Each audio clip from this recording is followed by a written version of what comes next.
Bearj, thank you so much for being on the show, man. Thanks for having me. I'm glad to be here. Absolutely. So this is kind of a long time coming. We connected originally at a One Life Fully Lived event in Westchester, Pennsylvania. At this point, it was probably 8 months ago or so. And then these two young Canadian kids that both of us connected with almost like connected us through social media. And so we were able to reconnect, and we've been talking a lot since then. And just knowing your genius in the self-help world and everything that you're doing right now as a public speaker, I was like, I need to get you on the show. And I'm so glad we're finally able to sit down. So I want to start here. Before you go further, I want to make sure you're recording because you said genius. So it's important that is definitely being recorded and that will be on the podcast? That is, and actually when I say genius, we'll turn the volume up really loud. Awesome. Just that's on fantastic. that one word. So. I need that. That's a big help for my ego. So that's good. It's actually written on his paper pretty big too. It's like, this guy's a genius. But you know, I lost my train of thought on that one. But obviously, like I said, we wanted to get you on the show because I think the path that you took is an interesting path. And, you know, you were in teaching for a long time, and you were a music teacher, I believe, in high school. And then you decided to leave that all and become a public speaker.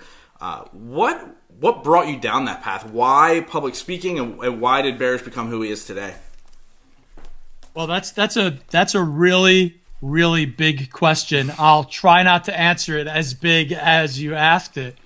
I'll give you the Reader's Digest version. When I was in my 20s, I was sitting home one Sunday, flipping through the channels, aiming for football, and I landed on PBS. I never watched PBS. I still don't really watch PBS. But that day, I got stuck watching it because there was this gentleman speaking, and I heard him speaking in a way I'd never heard anyone speak before. It turned out it was Les Brown. And people who are listening, they probably already know who Les Brown is. He's one of the top speakers, motivational speakers in the world. And I found out later this was his big break, but I was watching him and I could not change the station. I could not stop watching. I watched for 90 minutes. And about 5 minutes into it, I connected with what he was saying. And it wasn't the type of connection where, wow, he's speaking to me, this is what I need to hear. It was the type of connection where what he's talking about is me. He's not just talking about me, but he's talking about what I believe in life. And the way he's speaking is speaking in a way that I want to. This is me. That's supposed to be me. What he's doing right now is where I'm supposed to be. And at the time, I was a high school band director. I was a young high school band director. A new career, just a few years into it. And I saw what he was doing. I wanted to do that, but I didn't know how to get there. And all I could think of doing was to start to train myself and read some personal development books. I read his books. I got a chance to see him at the Academy of Music a couple of years after that. And what I did was, instead of being a music teacher, I started to envision myself as a success coach for my students. And I used music as the vehicle to help them aspire to be more successful. And that's what I did. And I had an opportunity every day to speak to students, many times 130 of them at a time. So I felt like I had a real audience because it was a high school band. And we had competitions, we had football games. There are a lot of things that I needed to motivate them for. And I started to fall back on these skills that I began to develop from the things I was reading. And from this, I believe, and I think we need to have some type of level of arrogance about ourselves that I believe I have a talent for. And it seemed to come very easy for me. Mm-hmm. So I was doing that, and I did that while I taught high school. I eventually began teaching elementary school when I wanted to get some of my life back, because I don't know how much you know about high school band directors, but your life is that. That's right. It was 24/7, 365, and I wanted my life back, so I began teaching elementary school. And I did the same thing with my elementary school students. And it was even more practice because I had students all day long. Every 30 minutes I had students. And these were 4th and 5th graders. They're not high school kids, but they still needed motivation. They still needed mindset training. And I was able to do this all day long. And I actually would picture myself up on a stage while I was teaching, because where I wanted to be was on a stage. I didn't want to be in that classroom. I wanted to be on a stage. So in my mind, I was on a stage with a screen on one side, a screen on the other side, an audience of 1,000 people, the mic, lavalier mic, the lights on me, the music playing me up on stage, and my face up on the screen. And that's where I was several times a day, all day long, while I was teaching for years and years, probably about 20 years. Eventually, I got on a stage like that about 4 years ago. And when I stepped out onto that stage for the first time, really like that, in that place that I had envisioned for so long, it felt to me like I was home. It felt like it was a place that was comfortable. It didn't feel strange. I was nervous before I got on stage, but I think everyone's always nervous before they get on stage, no matter how long you've been speaking. I still get a little bit of jitters before I begin speaking any place. But that place felt familiar to me because I had been there over and over and over again. And the thing that really pushed me to get to that place was when a friend of mine whose office was next door to my classroom, one day we were talking and he said, "You should be a motivational speaker."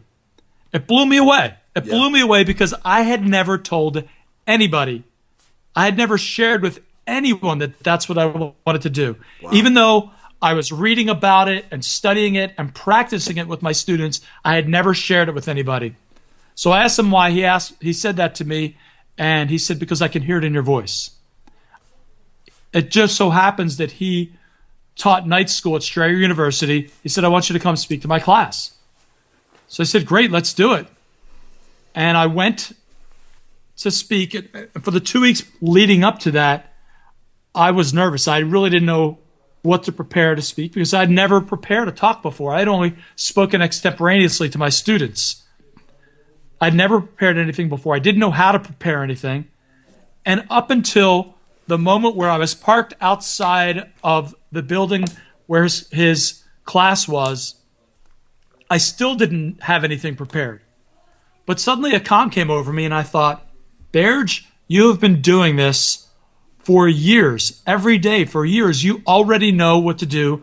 Just go do the same thing." So I went up into the classroom. He introduced me to his class as a motivational speaker, which felt really weird to me because I was a band director then. I wasn't a motivational speaker. Right. It felt really uncomfortable, but I went in, I spoke for 40 minutes. The class loved it. They had never heard a speaker like that before. I had never gotten to do it before. And I ended up doing it several more times until I decided that I needed to pursue it for real. It couldn't be a dream of mine any longer. It couldn't just stay in my mind any longer. I had to make it tangible. I had to make it an actual thing for me to do. So what was the next step? I mean, we talk about visualization a lot on our podcast, and I think a lot of times it gets blown into this big thing of like, oh, you visualize it, it becomes real, and we know that that's not the case. Just because you sit around and you think about being on the big stage doesn't mean you're going to be there. So what was the next step? Like, how do you go from being a band director, one shot out of talking to a class at Strayer University, and then all of a sudden, I need to take the next step. So what are the next steps to truly start going after that goal, whatever the goal may be? The next step for me, at that point, I hadn't left my job yet. I was still, in my mind, afraid, afraid to step away and do something completely different because I don't know how familiar you are with the education system, but when you leave your job, when you leave teaching, when you retire from teaching, the government kind of likes that in a lot of ways because they get to replace you with a lower salary. Right. So there are laws in place. I can't go back. So when I leave, that's it. I'm done. That's I've terrifying. left the teaching profession. Right. Now, I could go teach in another state, but everything that was familiar to me for the previous 28 years, I was going to have to get rid of. For me, what happened was, and I think this is important for anybody to figure out, is how to get your why to become greater than your why not. And that's huge because if you don't have that, there's always a reason to go back. Right. There's less reason to go forward. You've got to have more reason to move forward than there is to go backwards. And the thing that was the impetus for that was a little bit more than 3 years ago when I was sitting the second day of school. I was sitting in the back of the auditorium when there were 350 faculty members in there with a speaker talking about something called the Common Core. Now, I'm sitting all the way in the back on my phone. I'm texting my friends because I didn't want to be there.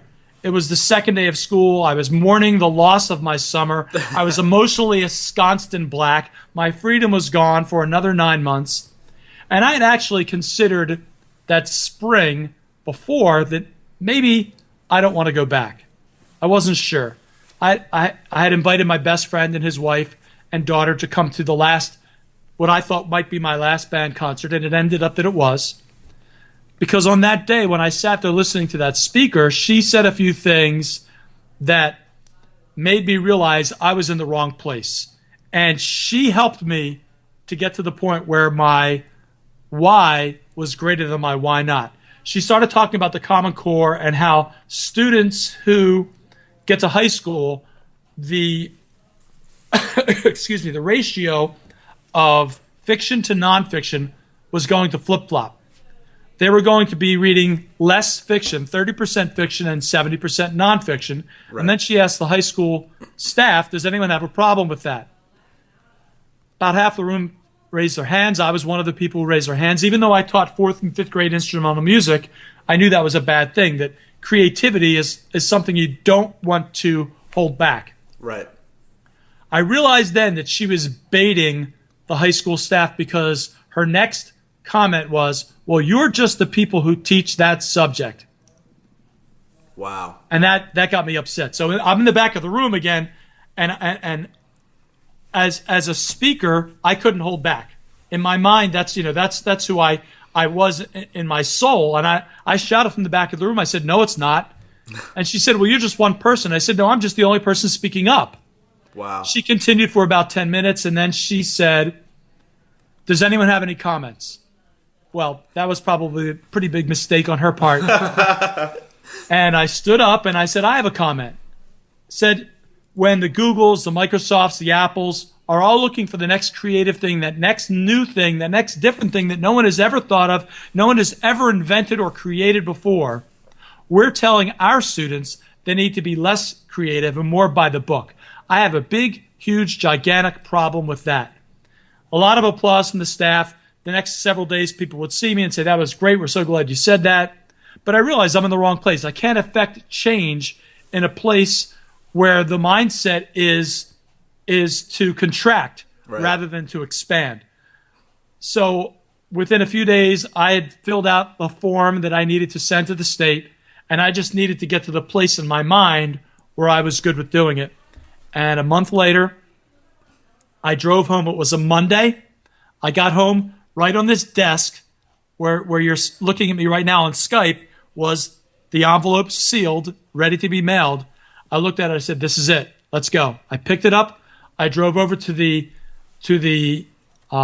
post office. I stood at the mailbox, and I literally said to myself, you are about to change your life, and you won't be able to go back. I burned the boats. I dropped the envelope in there, and I was pretty sure that the post office would be uncomfortable with me sticking my arm back in. Pull that out. They frown upon that type of thing. So I left, and I came home, and I thought, wow, that's it. I'm done. That night I called the superintendent and told her, and that was it. I was done. Wow. So how long did you teach for? At that point, it had been 27 and a half years. Wow. So almost 28 years. Right. So in that time of teaching, that second you dropped that letter in, knowing it was it, I mean, I know you said, oh, I thought, wow, that's it. What did you really feel in that moment? Like, what was that feeling? Interestingly enough, there was quite a bit of relief. There was a weight lifted off of my shoulders because I knew that I was doing something at that time in my life that I didn't want to be doing any longer. I made a pledge to myself when I first started teaching. There were several teachers who, you've probably seen them, they're in every school. It doesn't matter where you go. It has nothing to do with the teaching profession. It just has to do with life. There are people who are there. They used to be amazing teachers, and they're worn out. They're tired, and they're just there to get to a certain point financially so that they can retire. Right. But they're done. And I never wanted to be that person. I thought if I'm going to be a teacher, I'm going to be an effective teacher. And I felt like I wasn't being effective any longer. And I'd felt that way for about a year or so. So when I finally said I'm done, there was a relief in many ways because I was taking that burden off of my shoulders where I thought I wasn't being as effective as I should be or could be. And I was going to be able to do some things that I had always wanted to do, that I felt was my calling, that I felt was my purpose in life. So in that way, it was a big relief. I was also a little bit scared. I would say there was probably only one day, about 3 weeks later, where I thought, what did I just do? What did I do? But I calmed myself down and I was fine. And that's the only time I felt like that. In fact, the first day that I woke up and didn't have to go to work, traditional work, it didn't feel weird. It felt completely normal. And there hasn't been one day when I woke up in a start thinking, I'm supposed to be at work. It never happened. I know there were several things that happened in probably a short time to get you to the point of, okay, I'm teaching and okay, I'm not. But I'm curious, if someone would have came to you 15 to 20 years earlier and it was that same guy that said, I think you should be a motivational speaker, and then had you talk at a school, do you think you would have done this sooner, or did you just kind of know it was your time? That's a really, really good question, and I've actually thought about that. And Justin kind of touched upon it. I don't know if we had started the recording or not earlier about that I have some speaking students. And it's fascinating when you get to teach something that you do because you learn so much more about yourself and you learn so much more about that topic based on the questions you get. And you've got to dig deep to get the answers. And one of the things I found out was that the reason I was okay with it was because I had created in my mind through the visualization that I talked about this person who was good with being on stage. When I had seen Les Brown and I said to myself, I have that desire to be that person. That's who I am. That's who I'm supposed to be. If the next day you said go on stage, I might have done it, but I probably would have failed. Yeah. I don't think I would have walked away from my job. I probably would have failed because I wasn't ready for it. But after all that visualization, and I didn't even know I was doing that. I was doing that by accident. I was just doing that because that's where I preferred to be in my mind. So I was making myself happy by doing that. When I got there, it felt so normal for me. So having had that experience by then, I knew that I could do it. That was actually one of the moments when I realized, you know what? I've got to make this happen.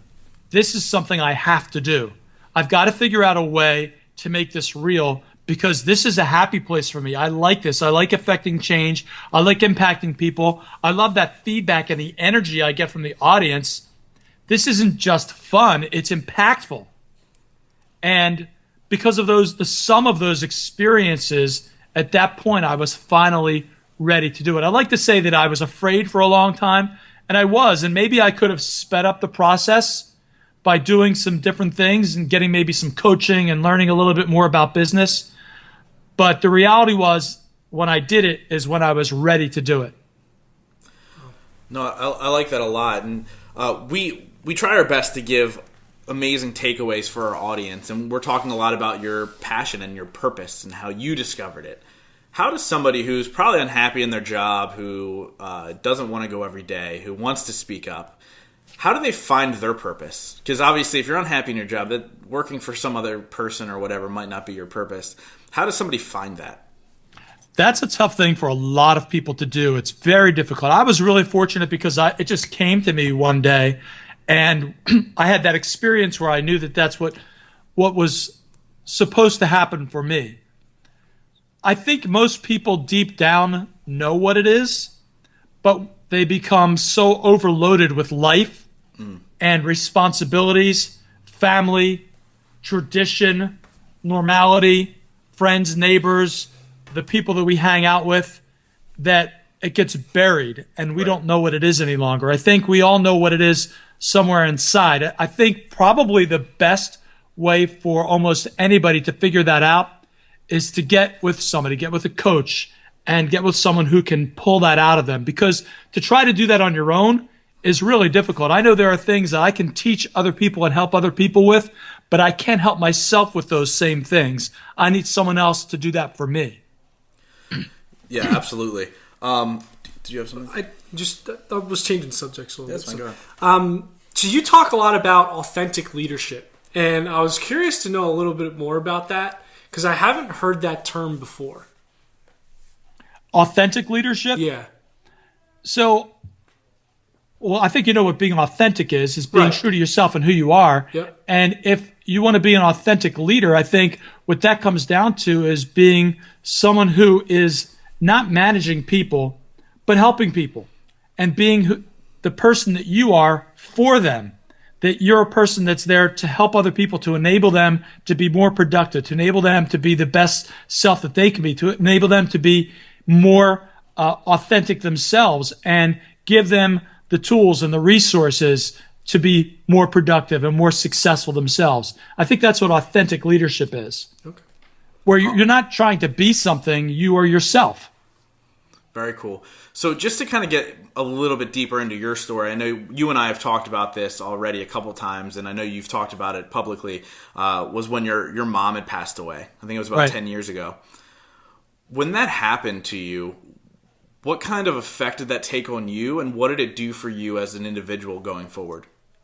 Well, let me give you just a little bit of a backstory. My mom actually has a part or a role to play in why I do what I do. When I was a kid, my mom was the person who was doing what I do, but just person to person. She was almost like a coach or a counselor for her friends, her family, the neighborhood kids. There was a kid who lived around the corner from us growing up whose name was Augie.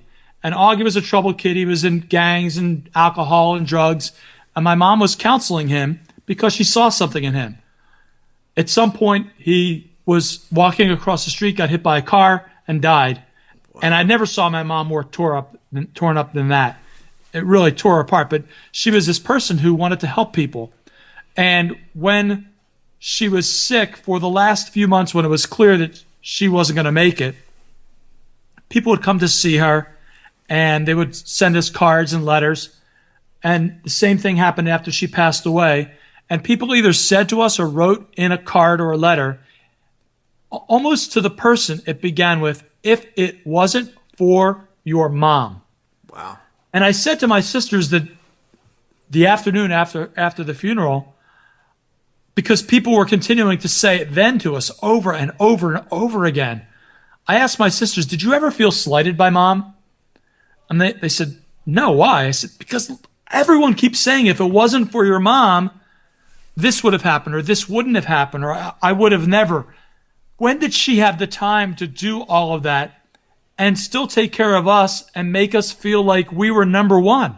Yeah. I never saw her do all those things. So I had, from a really early age, this admiration for the fact that my mom was this change agent in other people's lives, and I wanted to be that too. I just didn't know how to do it yet. And when she passed away, in fact, it was a week and a half before she passed away, I had been reading Rich Dad, Poor Dad and all these books by Robert Kiyosaki on real estate, and I wanted to figure out a way to go to that next level in life and to, leave my teaching career behind at some point and make more money. And I didn't know what that looked like, but about a week and a half before my mom passed away, I took a weekend real estate course. And my sisters got what was going on. They got it. You're faced with the fact that we do have mortality. We're realizing that for real for the first time. I know you experienced the same thing. And I finally had that understanding that I've got an expiration date. And if I don't do something soon, that expiration date's going to come sooner than I think it will. And I will have never done any of the things that I want to do. So it was a wake-up call to me. It was a wake-up call made me realize that life doesn't stay the same. If I don't do something now, I'm going to miss my opportunity. And my sisters got that. They were cool with me going away for the weekend to do that. And that was the big thing that happened. When I realized this is it, life is not going to stay the same. Life does change, and we need to go after our dreams, or they stay just that, dreams. Yeah, that's so special, and you know, you're blessed to be able to have a mom like that to really instill that in you, and then the opportunity to see the impact that she made.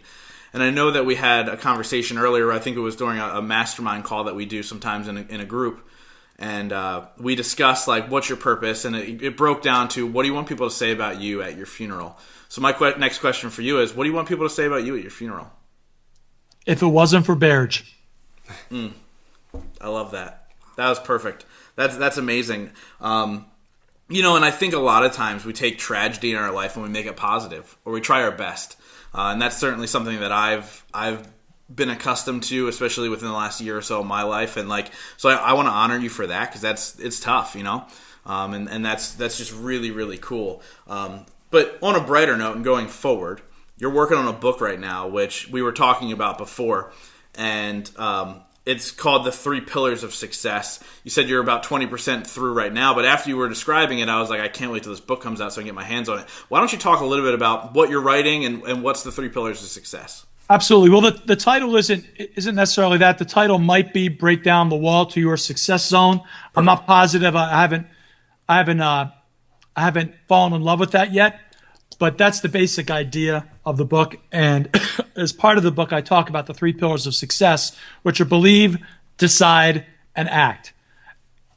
The premise of all that is most people live life backwards. They do the action first. They try to take the action, but they don't have the belief yet. And they really haven't decided. They're really just trying. Mm-hmm. And they take action until there's some type of resistance, or things go wrong, or it gets a little bit too difficult. They give up and say, doesn't work.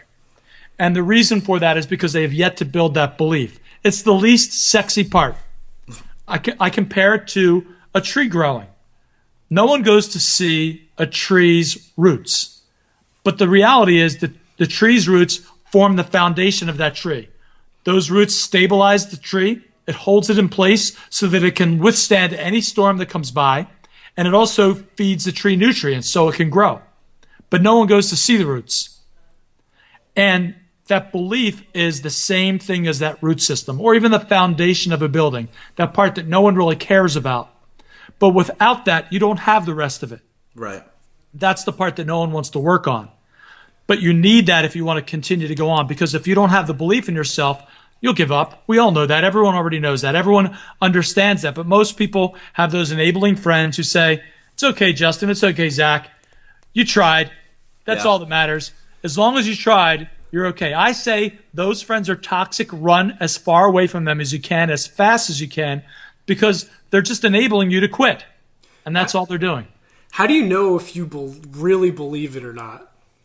Or if you're just telling yourself you do? That's a really good question. I knew I believed it because I walked away from my job. Okay. I walked away from my salary. So, which some people may say is crazy. I say that sticking with something you hate for your life is crazy. I think that's crazy too. How do you know if you believe? That's a really good question. I don't know how someone knows that. I never really thought about that question before. So is it a feeling? Like, did you have that gut feeling? You know, I think what it comes down to is the language you use. Okay. If you say, yeah, I want to try that, I don't think you believe yet. If you say, I'm doing that, then you believe you're doing it. There's a difference. When you use the certain language, it means certain things. I believe your words have energy.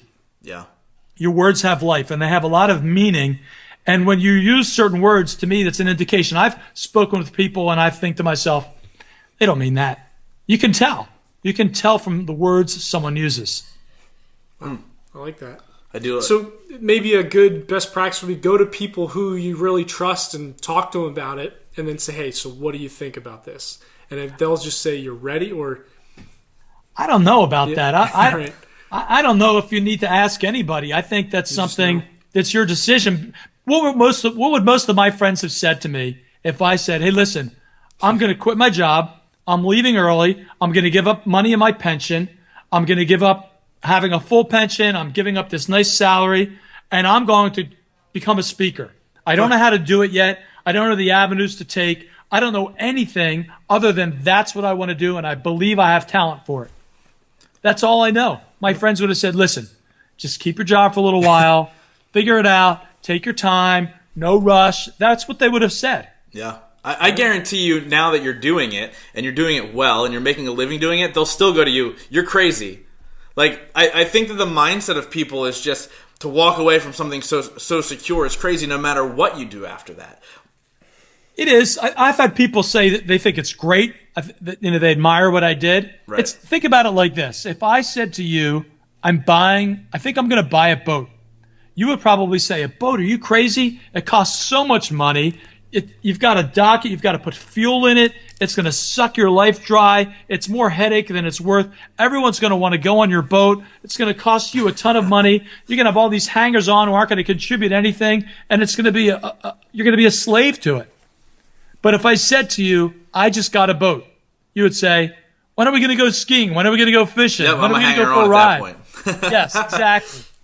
That's a good analogy. That's a great analogy, actually. I'm going to use that one. That one's you're absolutely right, because that's such the case. And I would never buy a boat, but I want a lot of friends with boats. So if you do buy a boat, Bearj, let me know. But don't tell me before. I have a good friend with a boat. that's all you need. So one question I like to ask everybody, because we interview a lot of successful people on this podcast, are what are 3 things you do every single day to ensure your success? That's a really good question, because recently my answer has changed. If you had asked me this question a year ago, I would have given you a different answer. My number one thing I do is I sleep well. I like that. And I think there's a mindset out there where people say, if you're not always working, if you're an entrepreneur, you're always working. You've got to always be on. You've got to always take care of business. You don't sleep. You don't do anything other than get your job done. And I think that's a load of crap. Yeah. I think if you're not working at optimum levels, you can't be successful.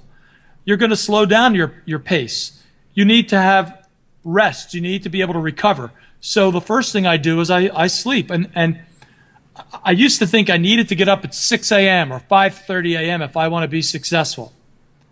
We watch all these videos on YouTube of people saying that all the time, and I just don't agree with that any longer. I need sleep. I feel really good and rested when I wake up at 8 a.m.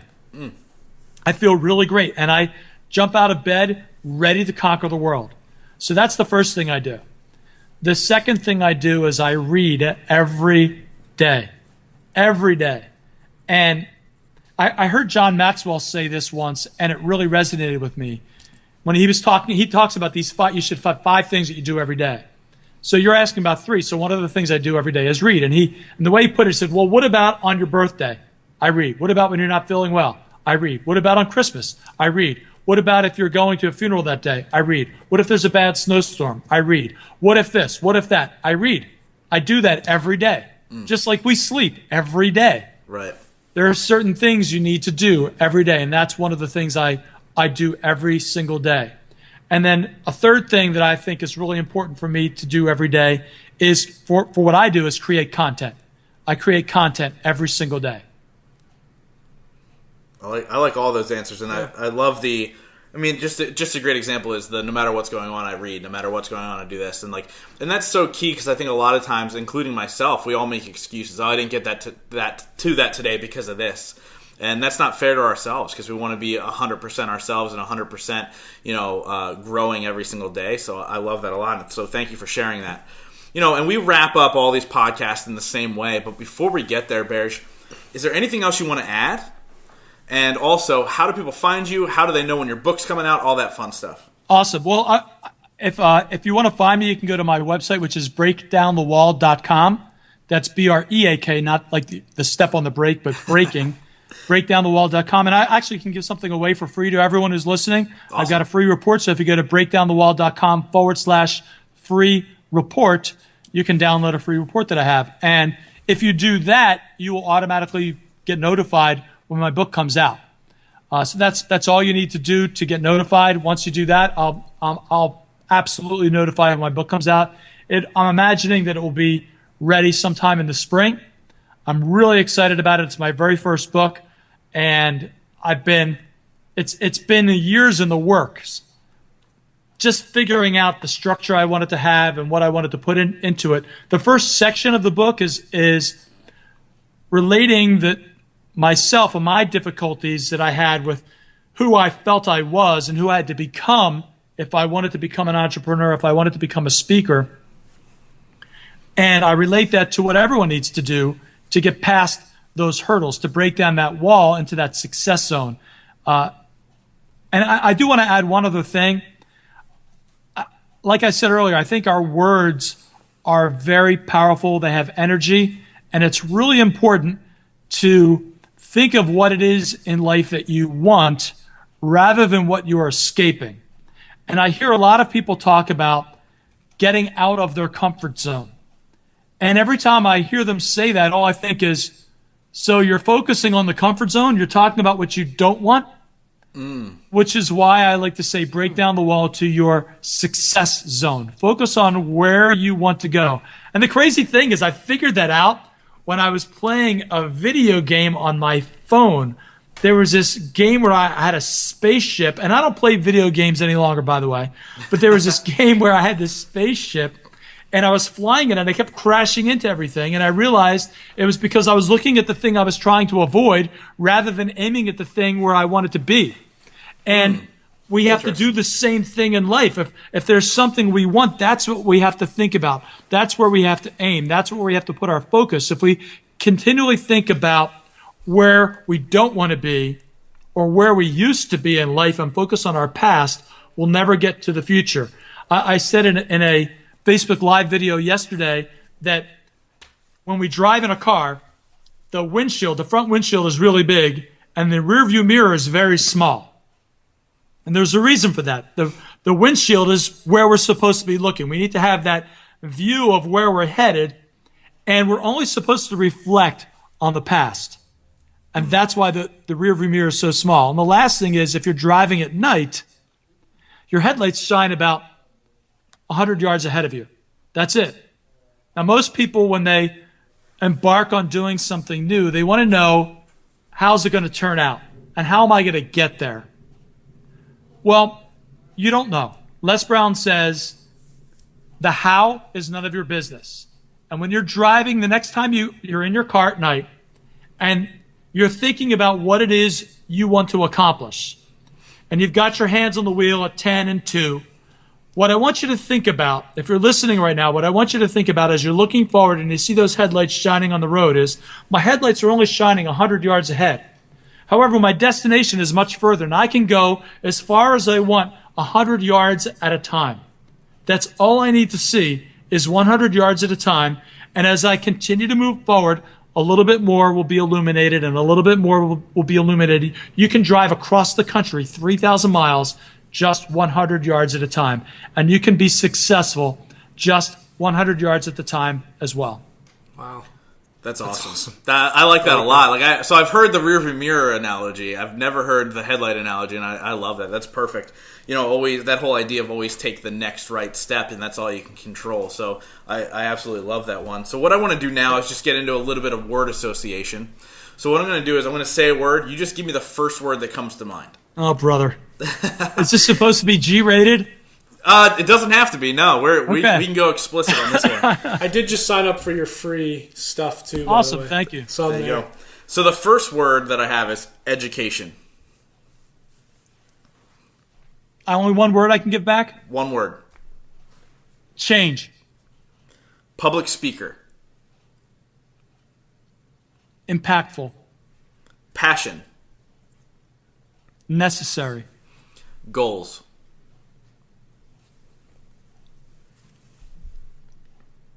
Important. Nice. Love all of them. So now we're going to go into 5 rapid fire questions. Some are fun, some are serious, but I ask you this. Answer within one word or at the most one sentence. Okay. First one is, what's the best advice you've ever received? When you point your finger at someone, there are always 3 fingers pointing back at you. I like that. What's the most embarrassing song on your phone? Most embarrassing song on my phone? I don't know. I don't really listen to music on my phone that much. Probably all the Christmas music I have. Oh, I love Christmas music. There's no shame here for that one. We're obsessed with I will literally listen to Christmas music in August. So that's all. I'm not that bad. But You do that? Get out of here. that is embarrassing. Name one person, living or dead, that you'd want to have dinner with. My grandfather, who I never met, my mom's dad. Awesome. At the end of your life, this is kind of actually a question I kind of already asked. At the end of your life, if you could be remembered for just one sentence, what would it be? One sentence? Like one sentence I spoke, or one sentence that people would say about me? Just something you'd want to be remembered by. I mean, that's the best way. So, essentially, it could be something you said. It could be something what people would say about you. Just one sentence. We look back at Bearj. This is what we would say. It's not who you are that holds you back. It's who you think you are not. Wow. I like that a lot. Good. That's really good. And then this is the question that we wrap I'm like up. the best guest ever, right? But greatest None of the others ever. are here right now, so you can say that. We got to edit that part out. But this is how we wrap up every single podcast. Obviously, we're called the Growth Now Movement. So the question is, in life, what has been your biggest moment of growth? Wow. My biggest moment of growth was caused by leaving my job, and I would say it was bookended by a book that I read, which is called The Four Agreements.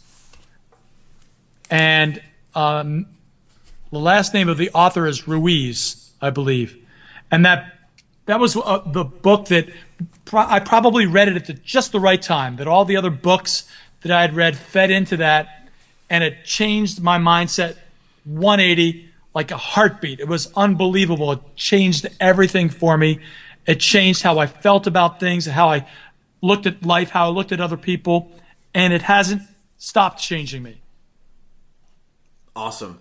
This was amazing. So guys that are listening, make sure you head over to Bearj's website, breakdownthewalls.com. Get the free offer that he threw out there. Breakdownthewall.com. Just one. Breakdownthewall.com. Just one wall. But you can break that down as many walls as you'd like. That's fine. Just one wall at a time. So breakdownthewall.com. Make sure you get that free offer. And Bearj, just thank you so much for coming on and sharing your story and sharing your wisdom with our audience. And there's just so many takeaways that they're going to be able to get from this. So just thank you so much. Thank you. This was awesome. Absolutely. Glad to be here. This is a good time. I appreciate it. Absolutely. Thanks, Bearj. Thanks.